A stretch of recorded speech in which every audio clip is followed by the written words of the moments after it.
All right, sorry. So, yeah, go ahead. You go ahead. Thank you. Really? I closed up early. You're wearing a jacket. I'm a benevolent. I know. And I have 2 pairs of pants on. Quite warm here. So, today we're going to be talking about substitutes. We're going to be taking a journey into the wonderful land of substitutes. Are you guys ready? Yes, you are. Look over here, too. What are substitutes? What are substitutes? It says up there. But it is a product or service that satisfies the need of a consumer that another product or service would typically fulfill. Now, I have some examples up here. You may disagree that they're adequate substitutes, but are you a Nesquik man or are you an Ovaltine man? Ovaltine, please. Are you a Brownie man? Notice that I chose the original Brownie man. Thank you, because he's more manly. Or do you prefer Bounty? I like the mustache. Bounty is usually on sale. Can you guys think of any other substitutes? Maybe Pepsi or Coke? Anybody? Or Safeway brand. Grease coffee versus Starbucks. Toilet paper. Toilet paper is the worst substitute. There's such a huge difference. Raise your hand. The toilet paper that's in public restrooms compared to good toilet paper. Huge difference. Why does it feel like it's the public restroom toilet paper is like the Price is Right meal and it's so thin? Because it's a substitute. It's not a very adequate substitute. It's the worst. Moving That's why I just on. don't use bathrooms.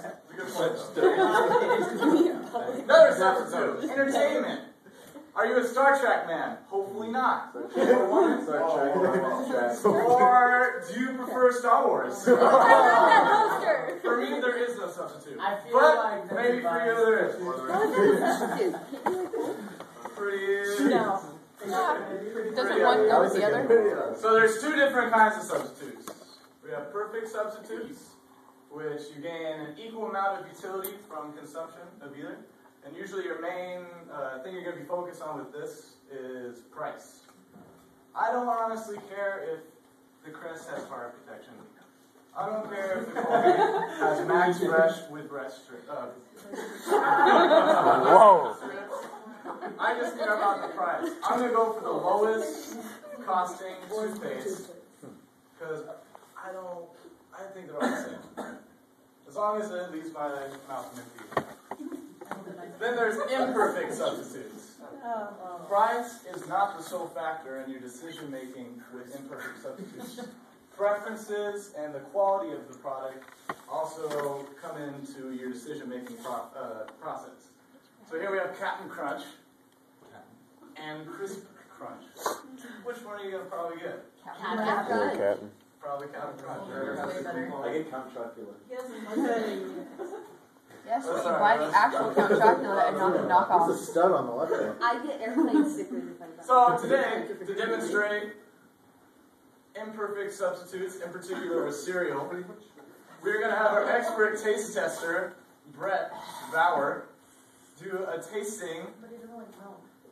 You decide not to do it. Between Lucky Charms, I opened it because I ate some this morning, and Marshmallow Magic, also opened because I wanted to try it for myself.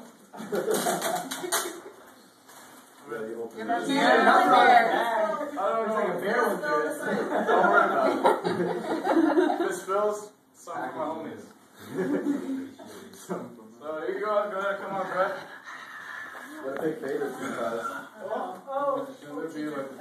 already Mr. Toggy's favorite. Isn't there some automatic bias by him knowing? I don't know what else. No, I didn't even get a chance to sleep in. But yeah, he's she's not not going to know like. which one is which. he's blindfolded. Because he's going to be blindfolded, which I forgot a blindfold. Use your cat. Your eyes. Yeah, use your. Oh. Yeah, I'm like, we have scarves. Scarf. We can make a blindfold for you. Got the cover, teacher. I know.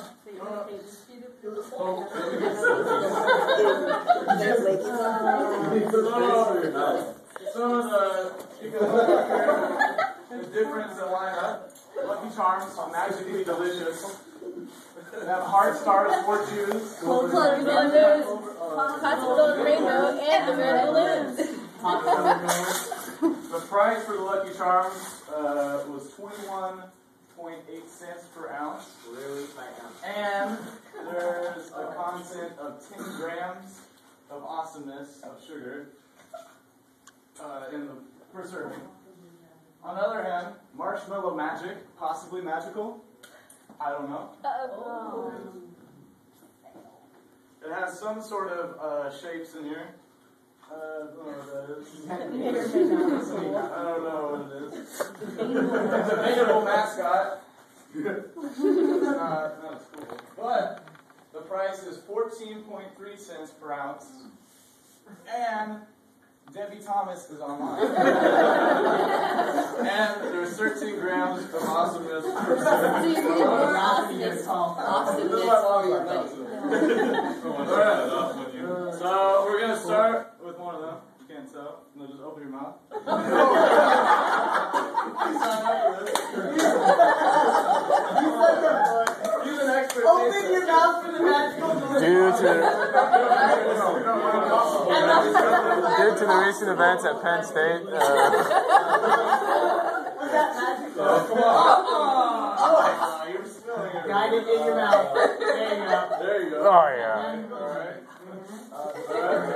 How does Lucky Okay, Charms you can taste? copy that one.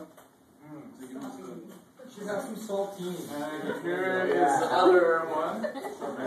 Now, Brett's an expert taste tester. It's true. So he can't see what it is because he would know based upon looking at the cereal. Now, how would you compare the two cereals, Mr. Brett? Well, is one better than the other? First one better than the other? Are they similar in taste? They taste exactly the same.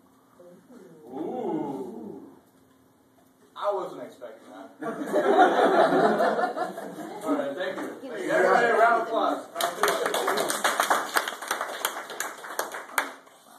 So apparently, they taste exactly the same. So why, you might be asking yourself, I know I would be, why are we willing to pay this extra 5 cents per ounce for Lucky Charms?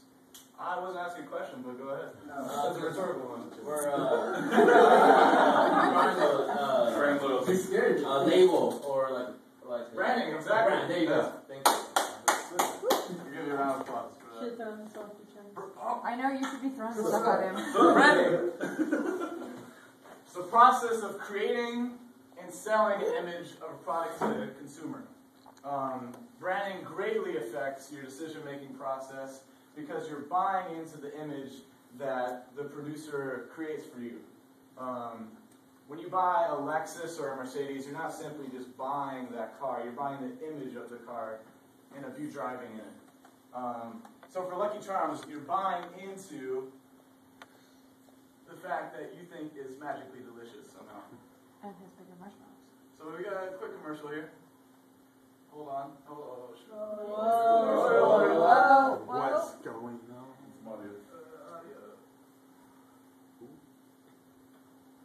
I don't know how to work the audio on this, so I hope the laptop one is fine. There. Everybody be quiet.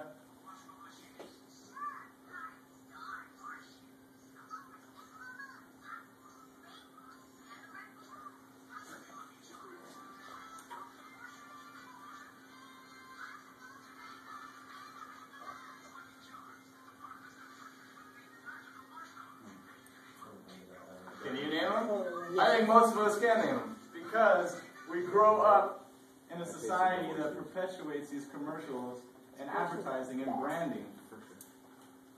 Every day you're constantly bombarded with these images, and that affects your decision-making process. Economics, we know, is rational.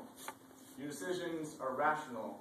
So this may seem irrational that you're paying extra 5 cents for roughly the same product, but it is rational because you're buying into the image that these commercials create for you.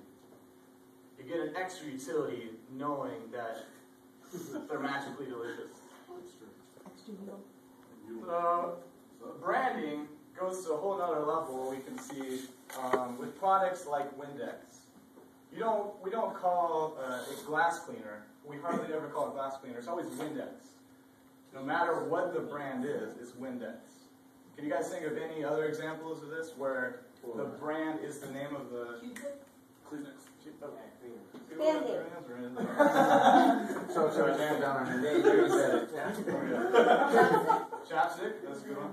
Band-Aids. Band-Aids? Tampons. No, yeah, you actually do a brand You of don't say lady napkin. Right? So, I have seen that on the issue. I don't think anyone says that. everybody, I'm going to have you guys break up into groups of 3 or 4. Well, which one is it? The choice is yours, my friend. The choice is yours. I'm going to have you guys break up into groups of 3 or 4. I don't know if I'm supposed to be filming the group or. Talk about branding. What are some of your favorite brands? Why Hi, guys. are they talk about commercials. Some of your favorite I just want what? commercials. Why is your phone so big? So everybody. Like half the size. Droid X. Give me a unit. It's a Uh, smart Just some of your phone. favorite brands. Why are It they does all kinds of stuff.